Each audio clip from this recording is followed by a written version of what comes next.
সূর্যের প্রখর তাপে হাঁসফাঁস করছে জনজীবন। দেশের ৭ বিভাগের উপর দিয়ে তাপপ্রবাহ বয়ে যাচ্ছে। অস্বস্তিতে জনজীবন।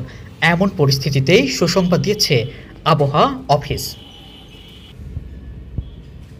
বৃহস্পতিবার ১৯ সেপ্টেম্বর রাতে প্রকাশিত আবহাওয়া অধিদপ্তরের পূর্বাভাসে বলা হয়েছে, আগামী সপ্তাহে বৃষ্টিপাতের প্রবণতা ফের বাড়তে পারে। এর প্রভাবে চলমান তাপপ্রবাহ প্রশমিত হয়ে জনজীবনে স্বস্তি নামে বলে আশা করা হচ্ছে।